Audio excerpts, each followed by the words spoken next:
Nyt on nääs manses tilanne päällä. Tää suoja on nääs ihan löysää lerppaa ja shittiä. Asekauppias! Oisko sun lyystää jäykkäjöbää? Huomenta suoja-asekauppias, kerro lisää jäykkäjöböistä.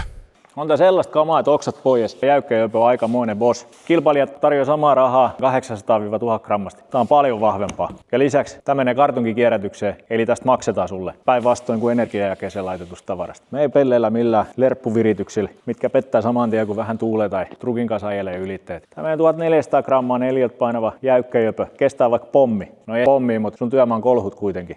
Kato, mä näytän sulle.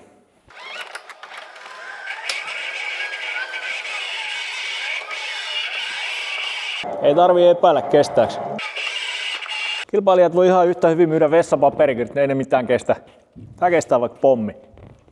Voima-arkki on varsin ylivertainen pistolujuuden osalta, teipin tarttuvuuden osalta. Se on helppo siivota. Se on erittäin pitävä jalan alla, vaikka se olisi märkä. Kovalevy saattaa olla märkänä varsin liukas. Voima-arkki ei ole märkänäkään liukas, vaan se pitää jalan alla hyvin. Siinä pitää teippi hyvin kiinni. Voima-arkki on kartonkikierrätettävä. Luja, siisti lattiasuoja ja hinnaltansa varsin kilpailukykyinen.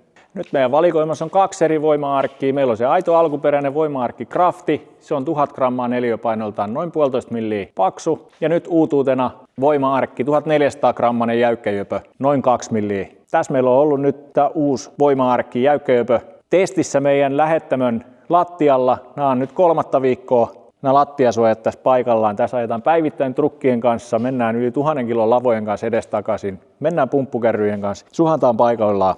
Ei mitään ongelmaa. Pitää kuitenkin muistaa, että lähtökohtaisesti voima-arkit on tarkoitettu käytettäväksi tiloissa, missä ei ajeta trukkien kanssa tai suhata 1000 kilon lavojen kanssa. Tämän kaltaisissa tiloissa, jos se suojaaminen on pitkäaikaista, niin kyllä siihen on sitten selkeästi vahvemmat suojat. No mitäs mieltä oot? Pistetäänkö me seuraavalla työmaalla sulla tulemaan nippu tai 12 jäykkäjöpö? 1400 grammaa neliö ja kartonki kierrätettävä. Asekauppias, hei! Tätä rekkallinen työmaalle saa toimittaa eilen. Se on ensi kertaa.